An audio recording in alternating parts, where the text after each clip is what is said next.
Um caso que atravessou fronteiras, rompeu o silêncio de famílias e colocou o meio gospel no centro de uma tempestade. Uma denúncia feita nos Estados Unidos que rapidamente ganhou manchetes no Brasil. O marido da cantora gospel Heloísa Rosa foi preso pelo criança nos Estados Unidos. A família da vítima denunciou o crime há 1 ano. Marcos Martin Grubert, de 42 anos, ficou preso nos Estados Unidos. O homem foi acusado pela polícia da Flórida de ter abusado atualmente de uma criança de 5 anos. Marido de cantora gospel é preso nos Estados Unidos, cantora brasileira. Marcos Grubert, acusado de um crime gravíssimo. Ao seu lado, uma artista conhecida da música cristã, Heloísa Rosa, que mesmo sem responder a nenhuma acusação, viu sua vida e sua carreira serem arrastadas para o olho do furacão. Uma criança inocente envolvida, duas versões opostas, uma guerra de narrativas que dividiu opiniões e colocou em dúvida o que é verdade, o que é versão e que ainda permanece com muitas perguntas sem respostas. Nesse vídeo você vai entender cada detalhe dessa história e quais cicatrizes emocionais e profissionais esse caso deixou para os envolvidos.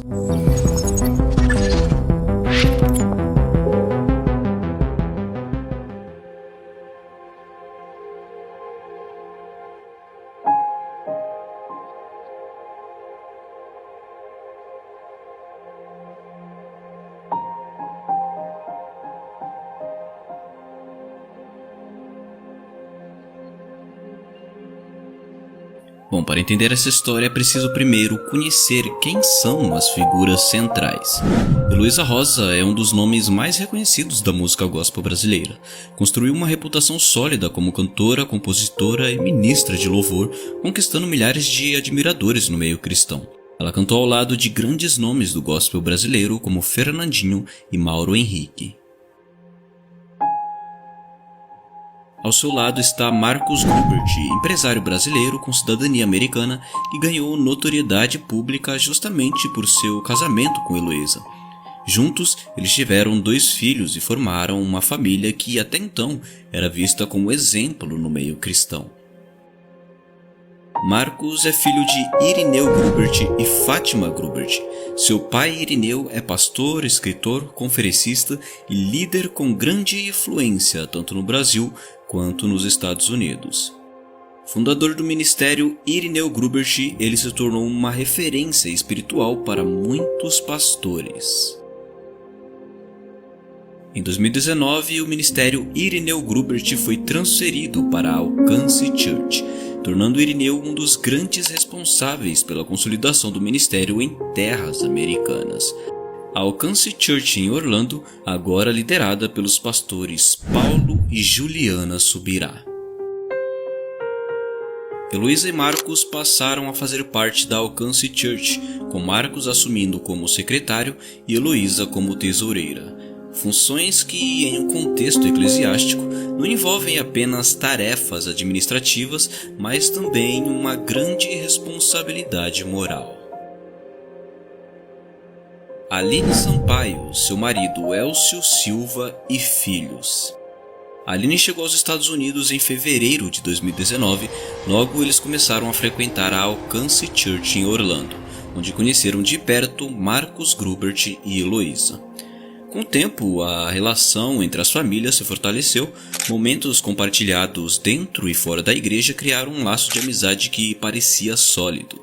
Essa proximidade fez com que Heloísa convidasse Aline para trabalhar ao seu lado, atuando como assessora em sua carreira. A nova função não apenas aproximou ainda mais as duas, mas também abriu portas para Aline. Sua atuação como assessora a colocou em contato com outros cantores conhecidos do cenário gospel que passavam pelos Estados Unidos, ampliando sua rede de conexões e oportunidades. E chegou um dia que ela abriu pra mim e falou: olha, eu tô precisando de alguém, né, que faça a minha agenda e tal, o que você acha e tal. Eu falei: nossa, pra mim seria uma honra.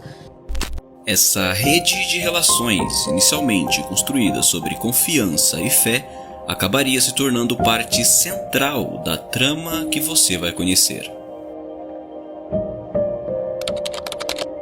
No dia 1º de abril de 2023, em uma conversa aparentemente simples, Heloísa pergunta a Aline se sua filha, então na época com 5 anos, poderia dormir em sua casa junto com a filha dela.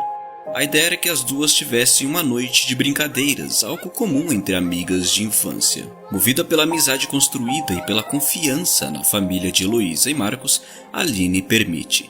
E naquela noite, a menina fica sob os cuidados de Heloísa Rosa.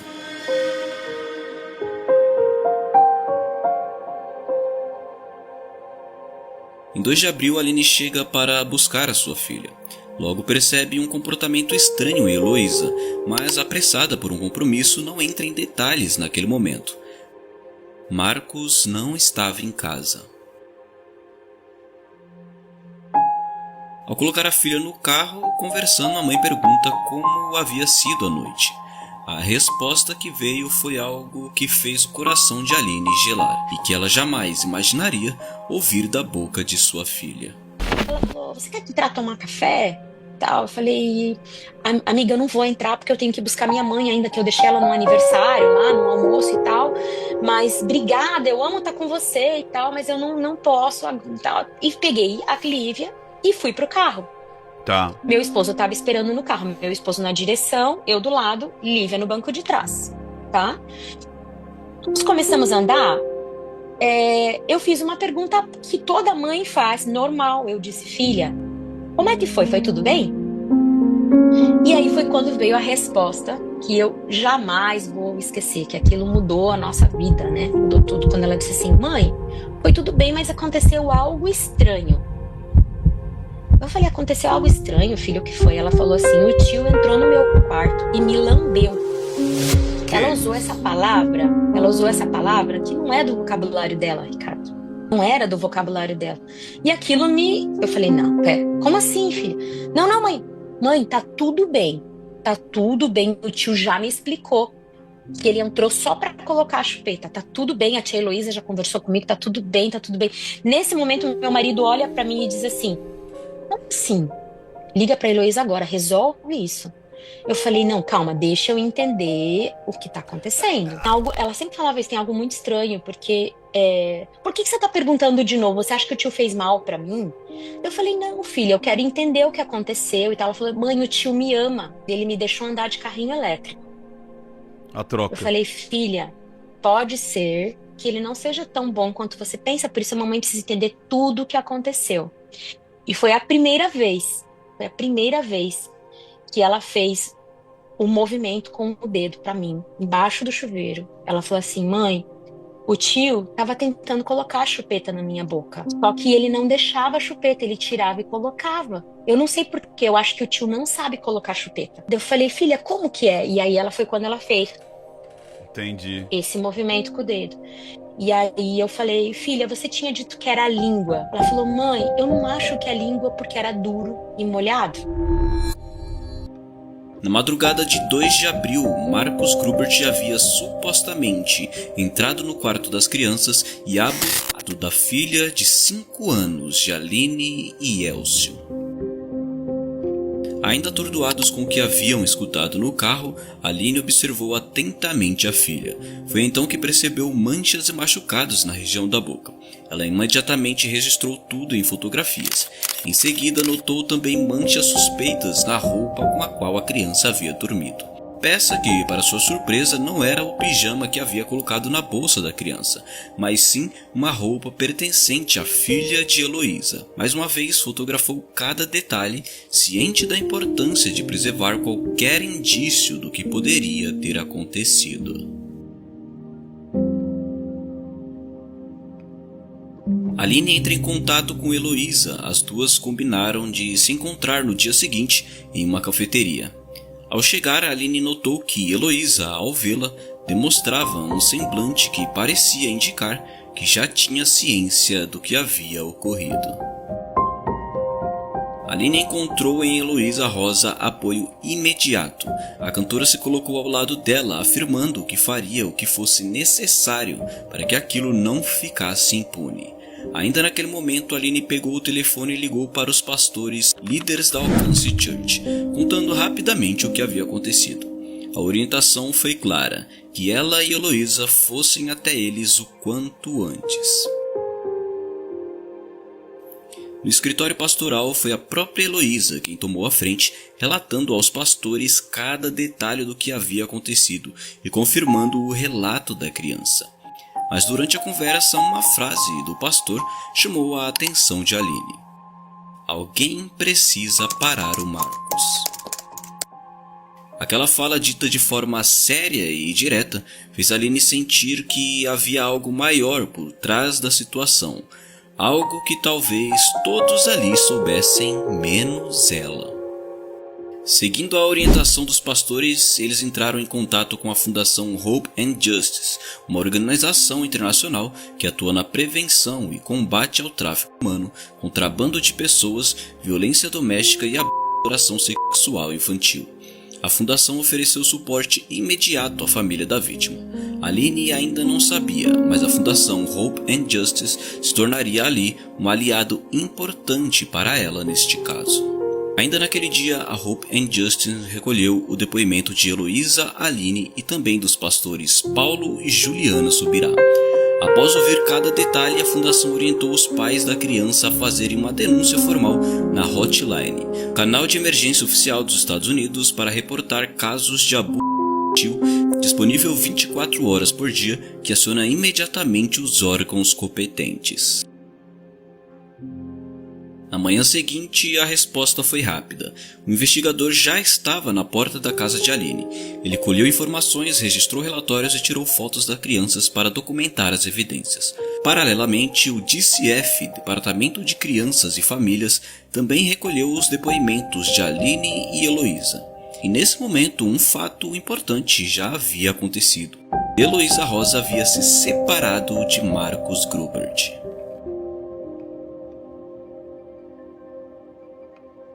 Para que o processo avançasse de forma formal, seria necessário colher um novo depoimento, desta vez conduzido por um detetive da polícia. Ficou combinado que Aline, Heloísa e a pastora Juliana iriam juntas prestar esse depoimento. Mas pouco antes da data marcada, algo mudou drasticamente. Heloísa Rosa deixou de responder às mensagens e ligações de Aline, apesar das inúmeras tentativas de contato. A comunicação passou a acontecer apenas de forma indireta por meio da pastora Juliana, que transmitiu um recado. Heloísa não compareceria e seria representada a partir de agora por um advogado. No dia marcado, Aline compareceu sozinha. Nem Heloísa, nem Juliana estavam presentes. Dias depois, Aline recebeu uma informação de uma pessoa próxima a Heloísa, dizendo que Marcos Grubert teria confessado o crime aos pastores Paulo e Juliana, na presença de testemunhas que ouviram a confissão. Mais tarde, um áudio vazado que circulou na mídia confirmaria essa informação. Nesse áudio, a própria pastora Juliana Subirá reconhecia que Marcos havia admitido o ato. Nesse momento, o depoimento dos pastores se tornava essencial para o caso. Porém, quando o detetive da polícia tentou ouvi-los, encontrou resistência. Ambos já estavam representados por advogado e se negaram a depor, alegando privilégio pastoral. Um recurso legal que, em alguns estados dos Estados Unidos, garante que líderes religiosos não sejam obrigados a revelar informações obtidas em contextos de aconselhamento ou confissão, preservando a confidencialidade entre pastor e fiel. Aline e sua família já não se sentiam tão abraçados e apoiados pela Alcance Church. A investigação conduzida pela polícia da Flórida se estendeu por aproximadamente um ano. Durante esse período, as autoridades reuniram e analisaram uma série de evidências e o conjunto delas foi considerado sólido o suficiente e conclusivo para comprovar o crime.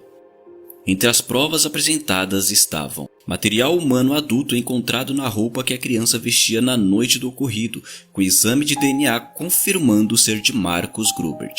Infecção de garganta e lesões de herpes bucais compatíveis com bactérias e vírus transmitido por contato com órgãos específicos adultos. O ocorrências típicas nesse tipo de caso. Laudos psicológicos realizados com a criança que confirmaram a vivência do ato abusivo. Análise e laudo sexológico detalhando as lesões e evidências físicas compatíveis com o abuso. Avaliação do depoimento da vítima, conduzida por profissionais que trabalham para o governo americano, concluindo que havia consistência em seus relatos e que não houve indução ou manipulação em suas falas por parte de adultos. O conjunto dessas provas formou uma base incontestável para a acusação e em 21 de maio de 2024, Marcus Grubert foi preso preventivamente, enquadrado em crime capital. Uma acusação grave que poderia resultar em uma sentença de 25 anos até prisão perpétua.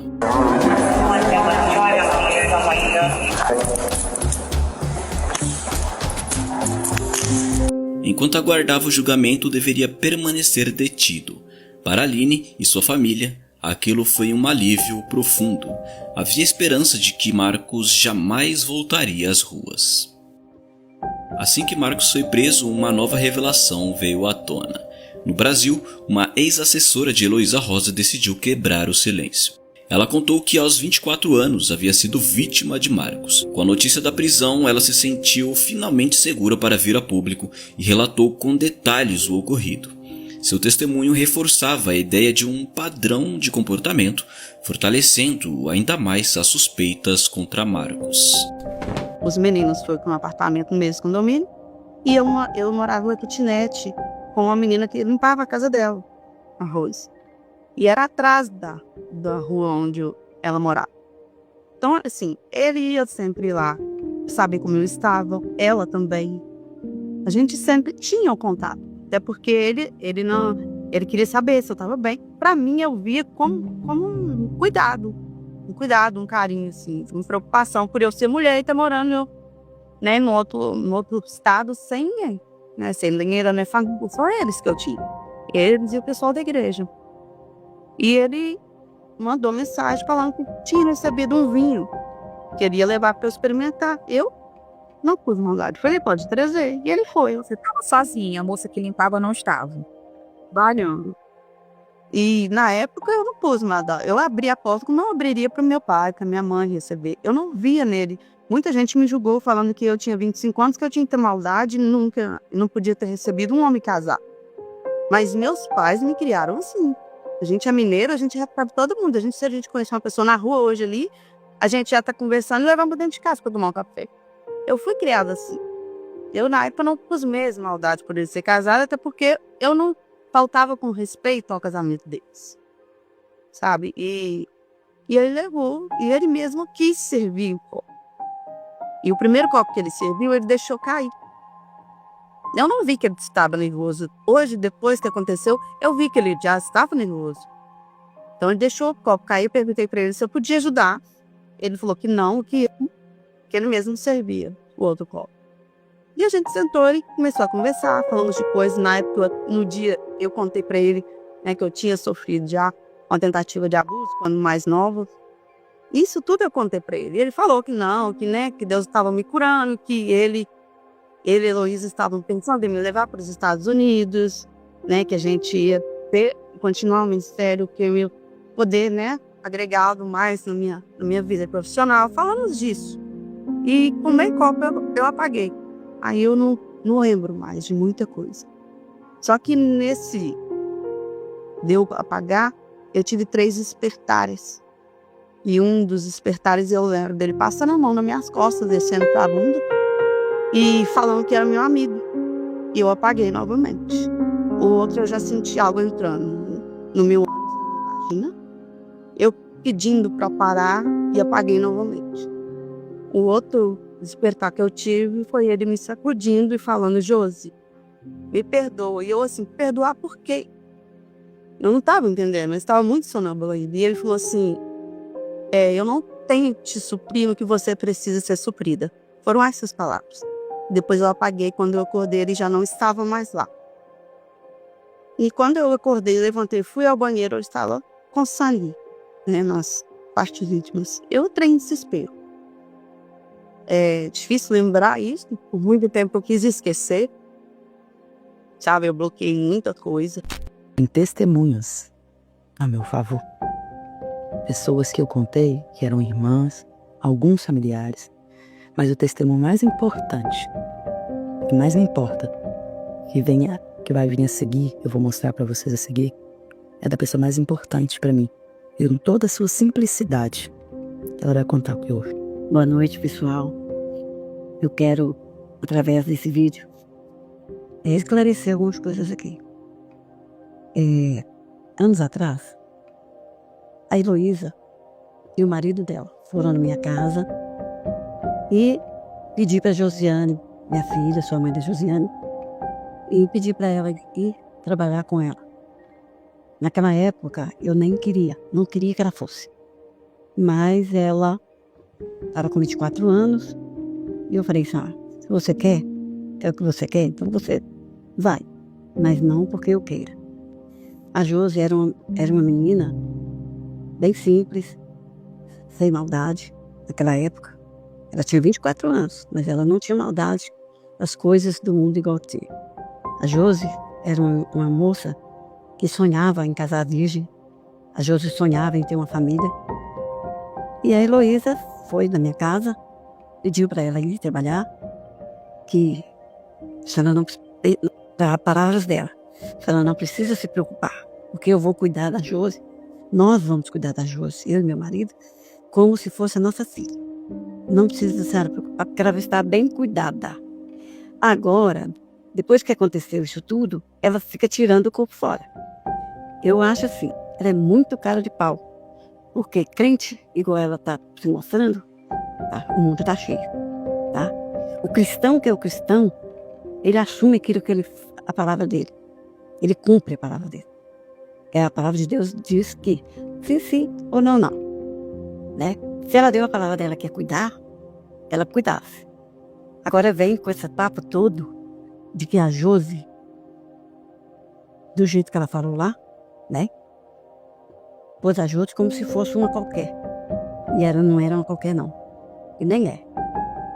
Eu, como mãe dela, eu conheci a Josi voltou de Curitiba outra. Cheia de revolta, de mal com o mundo. Após meses de tensão, desgaste emocional e empenho incansável para buscar justiça, a prisão trouxe um sopro de esperança. Com o aniversário da filha se aproximando, a família de Aline decidiu fazer uma viagem. Uma tentativa de celebrar, respirar e, quem sabe, recomeçar. Mas durante essa viagem, uma ligação mudou tudo.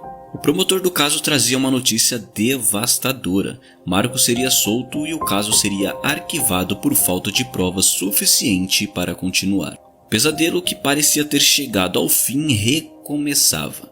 Marcos passou apenas um mês na prisão, não houve sequer julgamento, e para a indignação da família, muitas das provas coletadas, incluindo áudios e mensagens, simplesmente não foram consideradas no processo.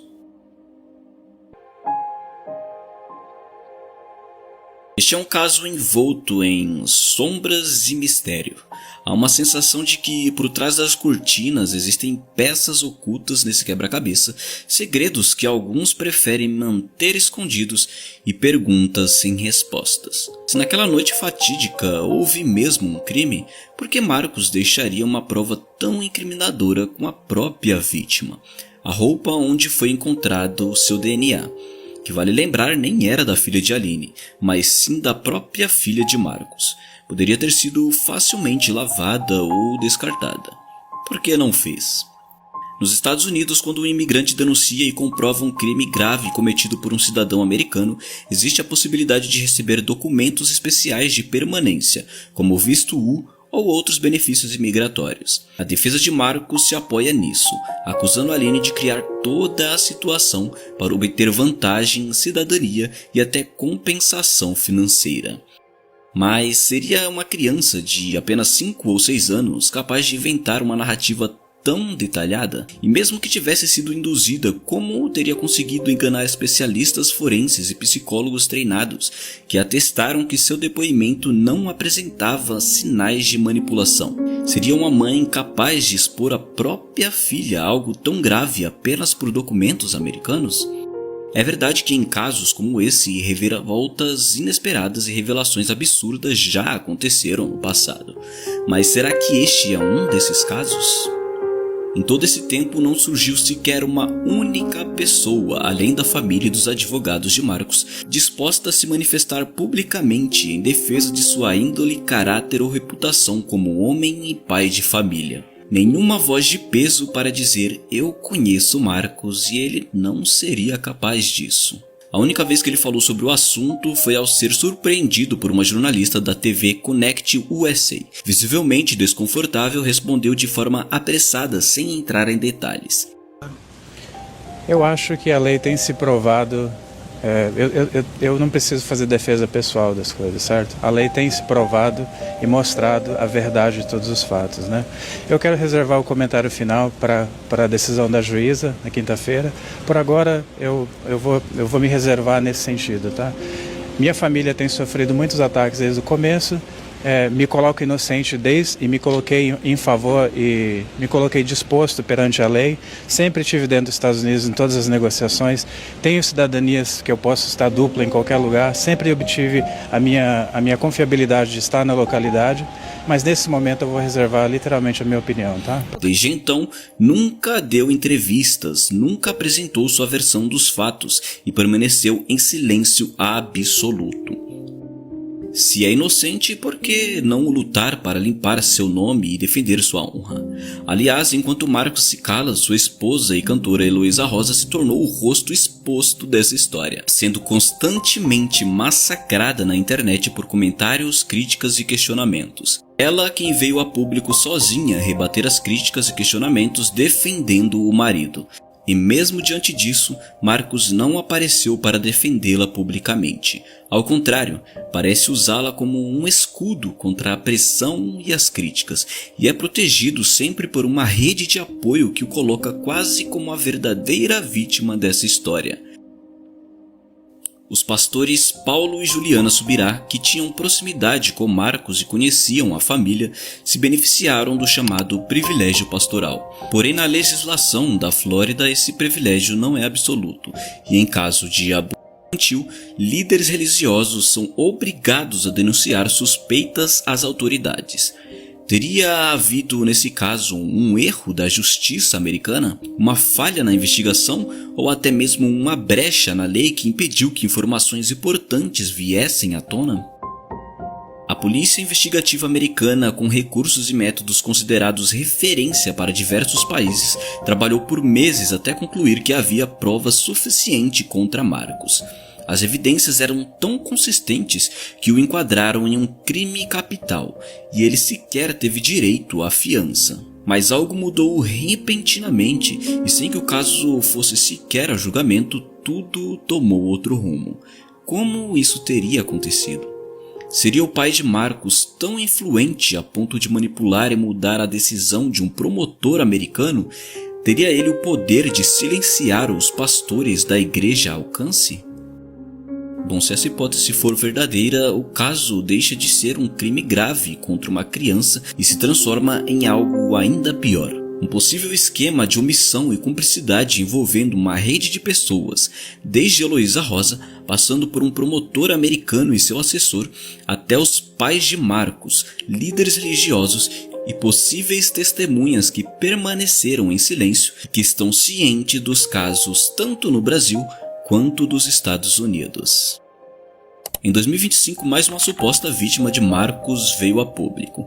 Ela afirma que em 2015 trabalhava como assessora de imprensa em um evento em Curitiba quando o crime teria ocorrido. Heloísa, como sempre, saiu em defesa do marido, afirmando que todas as mulheres que o acusam buscam apenas ganhar fama em cima do caso. Respondendo à primeira parte da sua pergunta, ele é inocente. Algumas pessoas precisam ouvir isso e por isso eu estou aqui para dizer.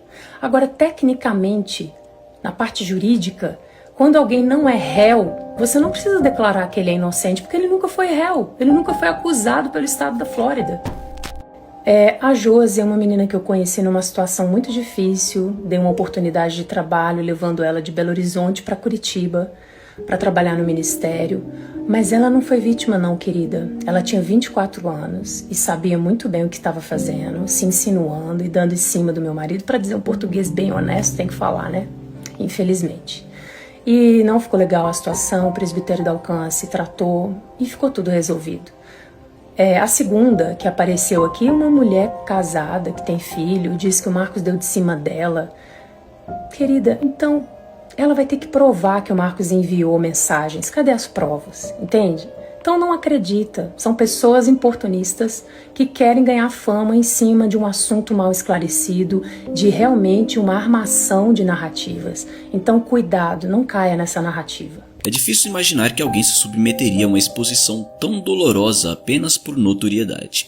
Essas mulheres se colocaram diante das câmeras de cara limpa, falando sobre algo profundamente íntimo e traumático, um tipo de acusação que carrega peso, julgamento e estigma para o resto da vida. E sendo realista, nenhuma delas parece ter ganhado fama ou prestígio com isso até hoje. Ao contrário, enfrentam críticas, descrédito e ataques públicos. Até a data deste vídeo, a família da criança ainda luta na justiça para reabrir o processo criminal. As marcas deixadas não são apenas jurídicas, são profundas e irreversíveis. A vítima, ainda criança, carrega traumas físicos e psicológicos. Na época chegou a perder 6 quilos, passou a ter dificuldades para dormir e desenvolveu sintomas de estresse pós-traumático. Sua mãe precisou abandonar completamente a carreira profissional para se dedicar integralmente aos cuidados da filha. Já para Heloísa, o impacto foi devastador para sua trajetória como cantora gospel no Brasil. Sua agenda de shows praticamente desapareceu. Muitos artistas e organizadores evitam qualquer associação com seu nome.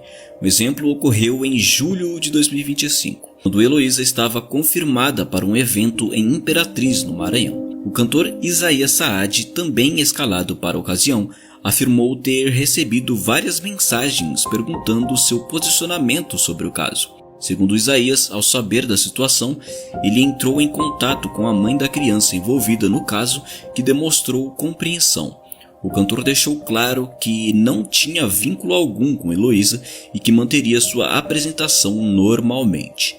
No entanto, devido à intensa pressão pública, a participação de Heloísa foi cancelada e o evento seguiu apenas com a apresentação de Isaías. Heloísa declarou publicamente que procurou o cantor para esclarecer a situação, mas segundo ela, ele se recusou a conversar. No entanto, Isaías, indignado, foi a público para desmentir suas declarações, afirmando que a sua versão era falsa. Vamos lá. Ontem aconteceu toda a situação que vocês já estão a par, que vocês já sabem, e a Heloísa fez um vídeo dizendo: olha, eu fui até o Isaías, procurei ele não quis me atender. Então o que ela deixa ali claro para as pessoas? Que ela foi até mim e eu falei: não quero falar com você. Pois bem, ontem a minha equipe passou no hotel, ela realmente estava no hall do hotel e todo mundo achou que ela estava hospedada. Ela em nenhum momento deixou claro que ela estava lá para falar comigo. Não interfonaram no meu quarto. Ela poderia ter ido na recepção e falado: olha, interfona no quarto de Isaías, já que ela foi antiética de ter ido até o meu hotel, ela poderia terminar esse trabalho de ser antiética e ter ligado no meu quarto para descer e falar com ela. Mas ela não fez isso. E ela ficou lá. Ela disse que tirou uma foto com a recepcionista, ou seja, ela teve tempo suficiente para tirar uma foto com a recepcionista, mas não teve tempo para pedir para a recepcionista ligar no meu quarto. Aí eu não entendo, que ela disse que ela esperou 35 minutos e eu não fui informado. O hotel deve ter câmera, escuta. Então, vai lá, pega, vê se realmente a recepcionista ligou no meu quarto e falou comigo. Ninguém me ligou, ninguém me informou. Você ficou esperando 35 minutos quem? Eu não sei onde você quer chegar com isso. O que você tem que entender? Você está no meio de uma polêmica. Você é casada com um homem que está sendo acusado por uma família de abuso sexual contra uma criança. Recentemente, uma mulher também se levantou para acusar ele de aliciamento.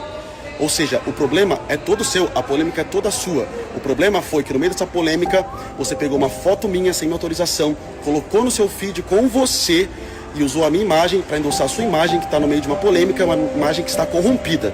Eu acho que você precisa rever os seus valores, rever os seus conceitos e falar a verdade.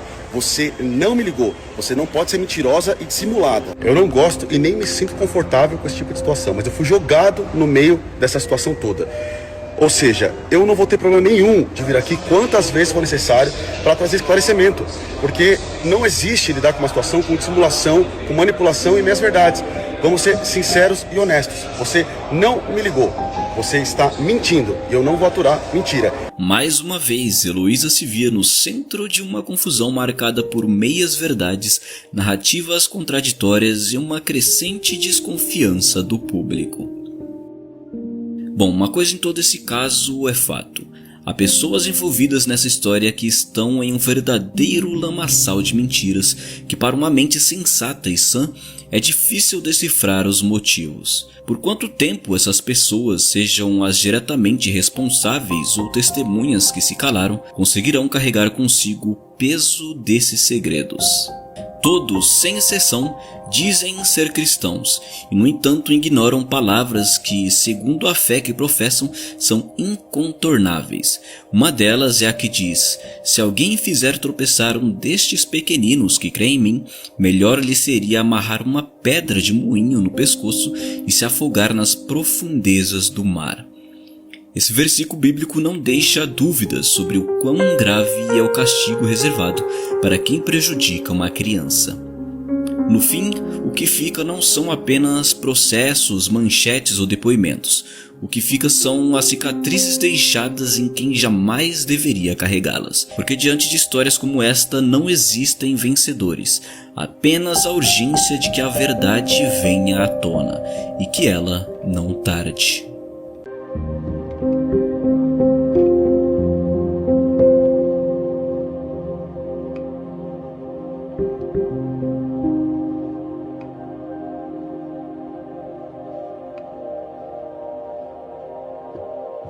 Thank you.